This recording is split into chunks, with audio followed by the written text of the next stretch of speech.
Doing the right thing is hard. It leads to all sorts of discomfort. It lines up with how much you value self-preservation. It's a big word. These are simpler examples. As you step into this next phase of your life, you will find yourself in situations where you'll be pushed to do wrong, when you're being pushed to throw somebody under the bus. In those moments, falling back to your core value system is what you must do. The rule is, 5-minute freakout rule is that in life you will be presented with impossible problems. When you encounter them, you can take 5 minutes to freak out. Complain, yell, punch something, say the world is unfair, right? But after 5 minutes, you need to calm down and get to solving the problem. In the late 90s is when I graduated. Dream company was Oracle. It was the mecca of databases. Post-graduation, I hustled my way into an Oracle interview. I hustled because, Oracle didn't come to my campus. I got in, I got accepted, after a whole day of interviews. I got my dream job, but I declined it. So I did everything from run IT to write application service. I remember my first, meeting in Hotstar. I wasn't from the media industry. People, assume now that, I've been from the media industry, but I wasn't. And I just had this slew of acronyms being thrown at me. And, I banked on my foundation. I banked on my core values of curiosity. And, here we are. So, it is something that I coach very actively to all my leaders and everyone who works with me.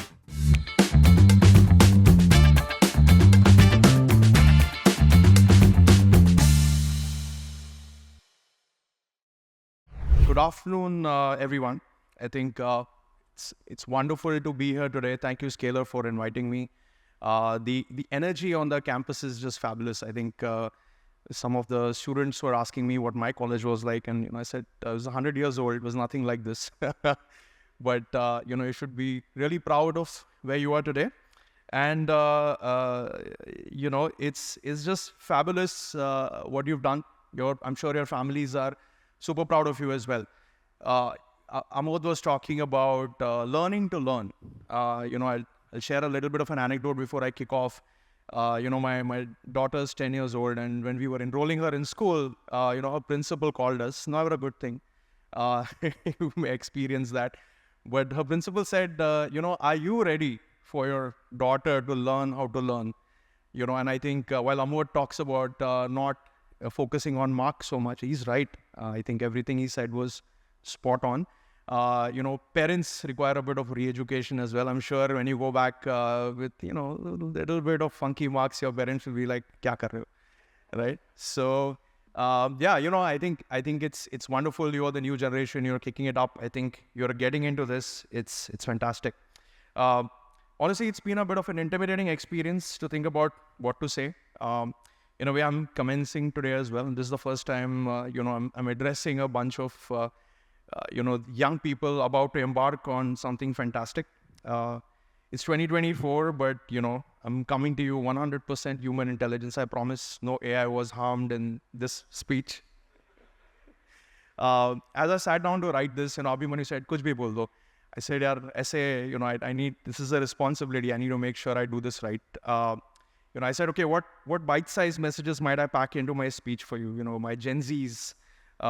It's interesting. I'm a technologist. When I hear Gen Z, Gen Y, more than I were talking about CPUs. I said, yeah, these sound like you're labeling CPUs. So you're the Gen Z version of, who we are today. Though, I think I love the metaphor because, I look at young engineers, young leaders coming through now, and I think there are vastly improved versions as newer CPUs are of what we were at our age. Abhimanyu's dated me, plenty of white hair, losing hair, and so on. Anyway, today I want to leave you with a single message, really, and that message is be memorable, right? I'm going to speak for a little bit, so, indulge me. But, if you remember nothing, all you need to remember is be memorable. Baki sab chhod do. It's always served me very well. So, I figured something that served me very well, I would like to share that with all of you. As we make our way through life, one would hope that we touch the life of people around us who we interact with. And in short, being memorable. Let's unpack this a little bit. But, before we get into the weeds of it, you got to lay a foundation. I loved rice, by the way. Rice is nice. It's nice, pithy. You can absorb it. At the heart of your Gen Z CPU is your core. It's your values, as Abhimanyu very rightly pointed out.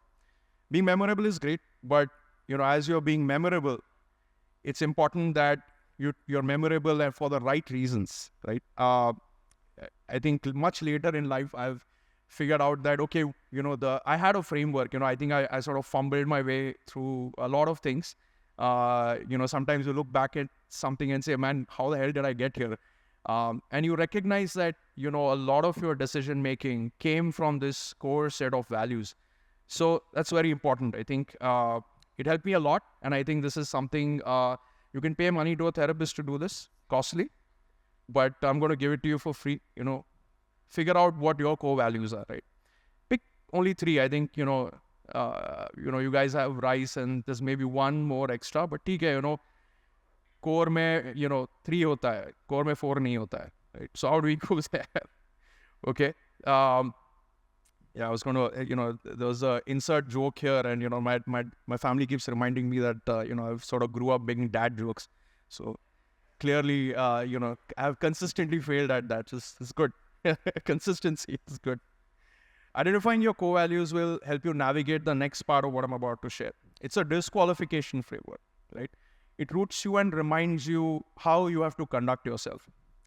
It takes some time to root, but trust me on this. Once you latch on to this, once you know who you are, it's a superpower. It'll really help you make decisions really well. What can you be memorable for? Be memorable for doing the right thing. Doing the right thing is hard, period. It leads to all sorts of discomfort. It lines up with how much you value self-preservation. It's a big word. Because sometimes doing the right things makes you feel unsafe. That's the opposite of self-preservation. The thing that makes it hard to do the right thing is that most people will not acknowledge that you are doing the right thing, right? So then, you're really doing it to look yourself in the mirror. How much is that worth to all of you? That's something that you should calibrate, because, it gets very lonely and, it's a hard one to cross. You will do the right thing if you care. Danny Meyer, who's a legend in the world of hospitality. I worked for many years at Open Table, and he was an early investor. He wrote a book, called Setting the Table. He talks about this thing called the excellence reflex, which really stuck with me. I'm going to share that. Simply put, if you did a social experiment, how many of you stop at a red light when everybody is honking? Show of hands. Good, right? But the pressure to break that light, right? Every now and then I'll raise my hand too, saying, yes, I've stopped at that traffic light, but every now and then I have broken it as well. It's hard to do the right thing, right? How many of you stop and pick up trash? Your beautiful campus, very lovely, right? Someone has thrown some trash in. It's not your job. How many of you stop and pick it up, right? It's just because it's the right thing to do. It's your campus, it's your home, right? It's a bit of a metaphor, right? These are simpler examples. As you step into this next phase of your life, you will find yourself in situations where you'll be pushed to do wrong, when you're being pushed to throw somebody under the bus. In those moments, falling back to your core value system is what you must do, right? And it's really hard. I will tell you from experience that it will be hard. People will give you a hard time immediately after that, but they will remember you for doing the right thing. You will be memorable for doing the right thing, right? Be memorable for doing it against the odds. If the speakers before me have articulated that at great length. It's a wonderful thing. A couple of years ago, my team was tasked to do this project that I knew to be impossible. I knew when I took it on, it was impossible. I banked on the skills of some team members to make that call. I said, "Kar lenge, we'll do it." And guess what? Pretty much right after that, they left. So it was very impossible. And I was freaking out, right? It's a good time to talk about the 5-minute freakout rule. I don't know how many of you read prefaces when you read books. I do. There's a lot of gold buried in prefaces, right? It's one of the most unlikeliest places you would think, right? The 5-minute freakout rule is that in life you will be presented with impossible problems. When you encounter them, you can take 5 minutes to freak out. Complain, yell, punch something, say the world is unfair, right? But after 5 minutes, you need to calm down and get to solving the problem. So yeah, back to the impossible project.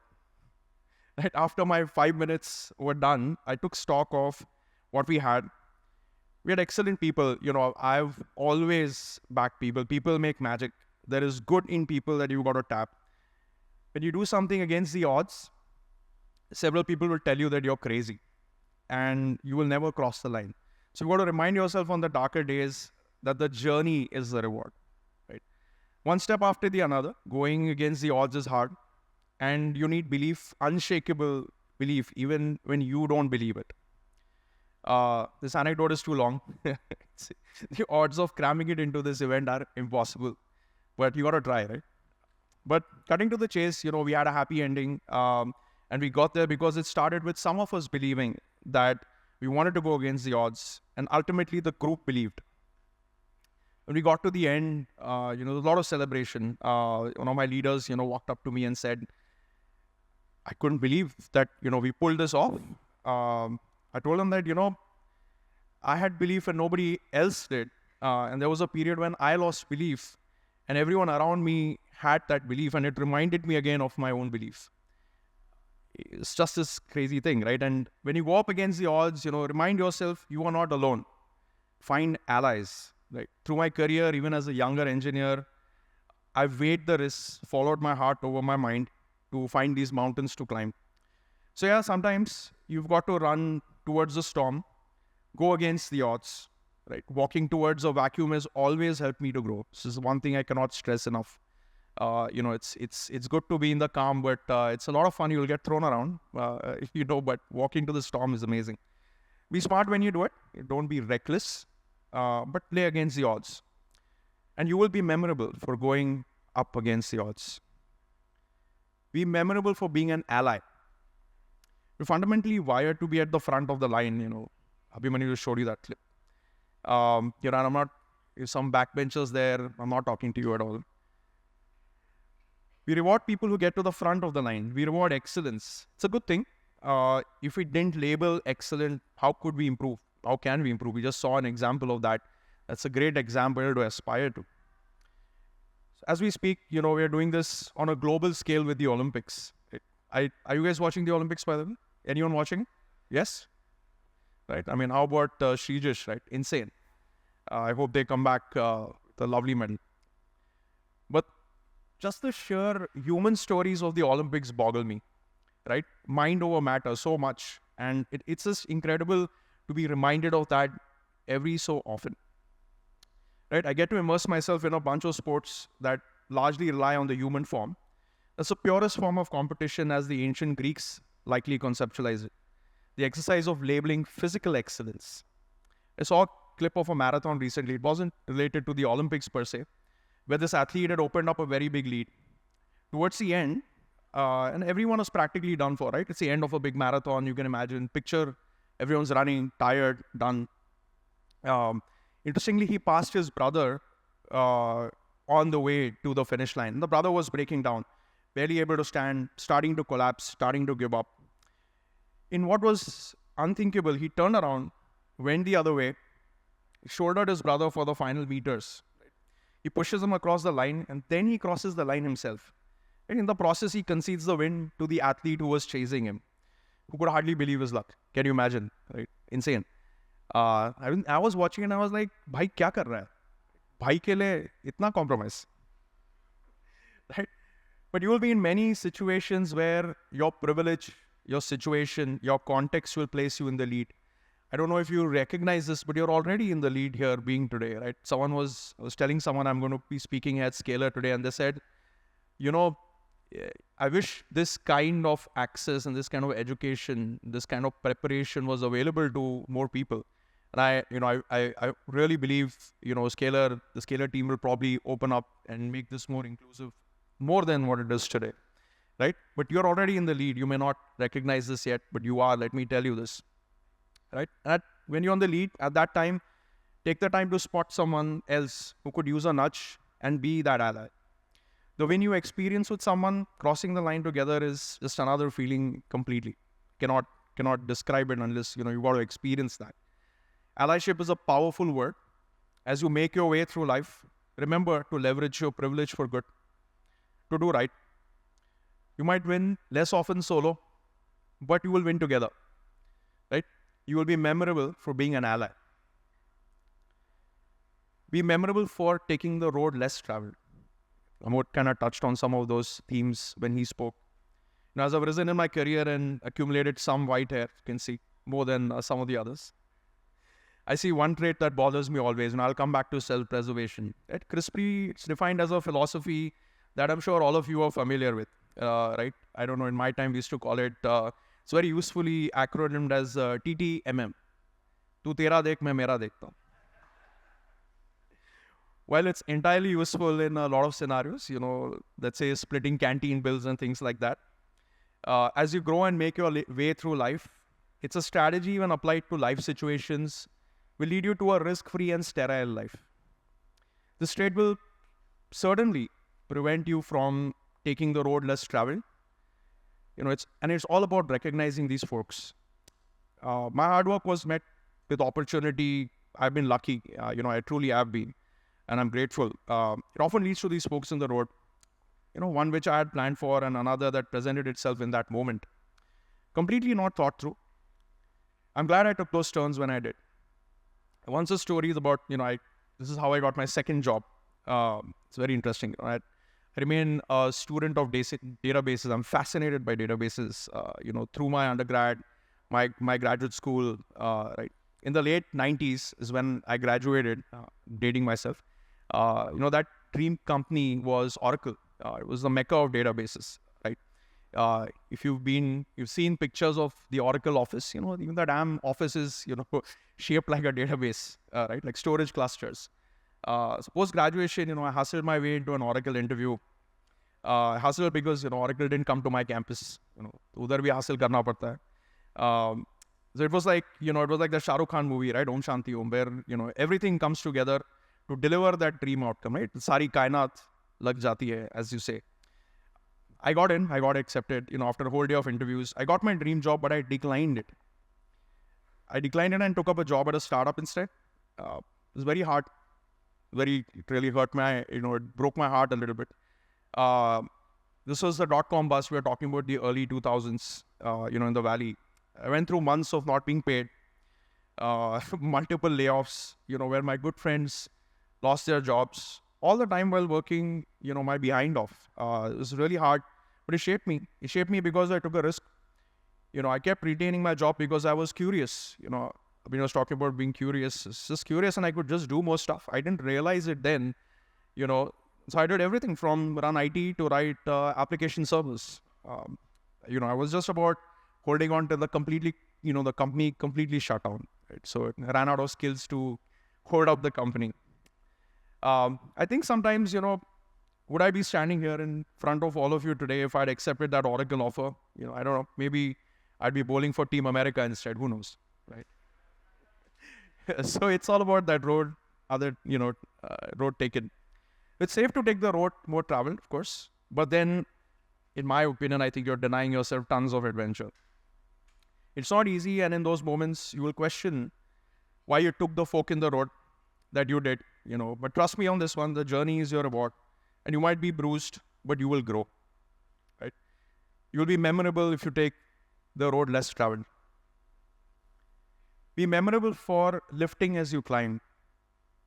Through my continuing journey as a person and professional, I've had numerous mentors. Amod spoke about mentors. And I'll continue to work with people who inspire me and help me to grow. Mentors can be overt, right? I want you to be my mentor, okay? Where you seek them out and they work with you. They can be covert, right? Where you see behaviors and model yourself after them. We'd be so lucky as to go beyond, further than our mentors. And any good mentor would certainly want that for us. If you've given me a bit of attention today morning, you notice that, thematically, I'm telling you that your life is not a solo event. It's a team sport. Yes, you are the person in the arena. This is wonderful, poem about the man in the arena, trying to be more inclusive about it, but you're the person in the arena, but you will go farther if you stand on the shoulders of those who support you. In turn, you must offer your shoulders to others as well. Now, I heard this captured very profoundly in this term, lift as you climb. I think still, means every time I say it, I hear it, it continues to speak to me. It's such a reminder and call to action to not be selfish, right? If you're winning and moving forward, pay it forward to the group that got you there, or others that are seeking to move forward. It's a human condition. I think if we imbibe this value, we can truly make a difference with our micro impacts. It's a very powerful construct to focus on doing what you can, to focus on improving your part of the world. People always say, koi farak nahi padta. Doesn't matter what you do, because in the global scale of things, it doesn't happen. So I really believe in micro impacts, right? People always tell you it doesn't matter. Let me tell you from experience that constant improvement is infectious. Regardless of what emotions drive others to want what you've achieved, right? You will inadvertently end up raising the floor of your ecosystem, right? And that's valuable. Yes, you can stand on the first step by yourself, but aspire to be part of the step for someone else on some days. You'll have to do with the second-hand glory, but you will be memorable for lifting as you climb. Be memorable for being kind. Repetition is a powerful technique. If you notice, all of us who've spoken to you today have done that. Nothing I'm saying is something that Amod or Abhimanyu didn't talk about, right? It's important. That's one of the basic ways in which education is also imparted. You keep, we do our tables, we do, perhaps repetition comes before understanding, right? And as I get older, I have, a huge respect for the understanding that I build up for what, ye sikha tha, ab aaj use kar raha hu, ab samajh rahe. So it's a big deal, right? So that's what I've attempted to do today. If you walk out of today's commencement and, all you remember is, as you're commencing, is to be memorable. I would have justified my time here with you today. Adulting is hard. You're still growing up, but, you will be adults, and you are adults, in your own way, relatively. But we're all trying to improve whatever station we've achieved. We are all tested in whatever choices we make in our lives. There will be sunny days and rainy days. When you're having a sunny day, remember to be kind to someone who might be having a rainy day. Operating from a place where we look for the good in people. And, people make it hard sometimes. You all have that friend, you're like, "Kyun help kar raha hu?" Right? But it helps, it helps to be kind, helps us to root ourselves in kindness. Mobs are easy to join. It's harder to fight the grain and give some space. If someone's being nasty to you, maybe there's some deep-rooted reason. Maybe they're having a bad day, right? Maybe it's something you did to them 6 months ago when you had a bad day, right? You don't know. Pausing to understand context, pausing to walk in someone else's shoes, helps to build empathy, helps you to be an overall kinder person. Understanding the other side of the coin before you throw a punch is very valuable. I think that's something that, I learned the hard way in my journey as a professional, as a person. I'm sure there's been plenty of memes going around for that CrowdStrike incident, yeah? I'm sure all of you WhatsApped it. You probably brought WhatsApp down for crying out loud. But spare a thought for the engineer who made that change. Let's call that person Engineer Zero, right? It takes a second to be vindictive and fire Engineer Zero. However, culturally, that's sending a message of fear versus continuous improvement and of kindness. But does this mean anything goes under the guise of kindness? No, it doesn't. Go back to your core values. Be firm, but be fair. Be kind if you can. It will come around, and, in this world where we are going somewhere fast, you will be memorable for being kind. Today, I committed myself to leave you with simple takeaways, and I've spoken for a bit. Tells me I've spoken for 17 minutes. I don't think I've spoken this long without a break. But my request to you is to be memorable to the people you touch in your lives. What thoughts I've shared are derivative ideas from my own mileage. Yours will vary. But perhaps the call to arms is what I might begin to hope that some of you will walk away today. Culturally, perhaps less so now. I think, we talked about, we are taught not to question authority. So I love that, Amod brought it up, Abhimanyu brought it up. We're taught not to stick our neck out or ask questions of seniors. So it's one of the things that I hated, about growing up. It's like, chup raho, don't ask questions, right? And this is something I unlearned at the first opportunity in my time at the United States. I cannot tell you how powerful it is. It's something that I would recommend. Asking questions is, embrace the embarrassment. You will be a better person for it. You can be respectful and ask questions. Culture, as Abhimanyu rightly pointed out, don't feel shame to ask a question, and don't feel ashamed to know you don't know something. I remember my first, meeting in Hotstar. I wasn't from the media industry. People assume now that, I've been from the media industry, but I wasn't. And, I just had this slew of acronyms being thrown at me. Asked the group to pause. And I said, slow down. I don't know what you're saying. I need to Google what you're saying.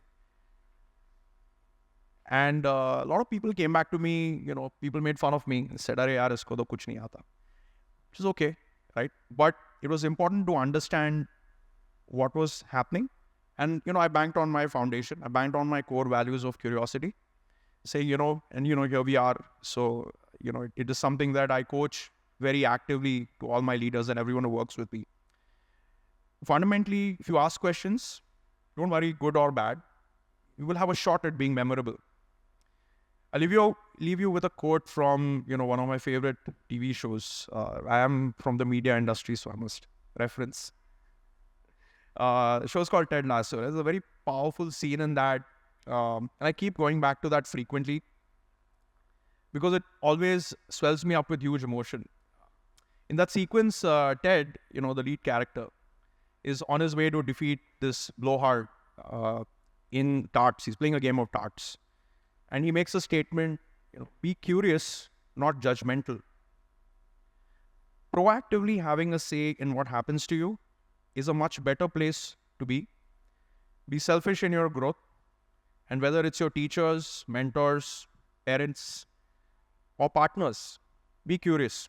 It will give you a crack at being memorable. Thank you all for listening. And I wish you all the very, very best.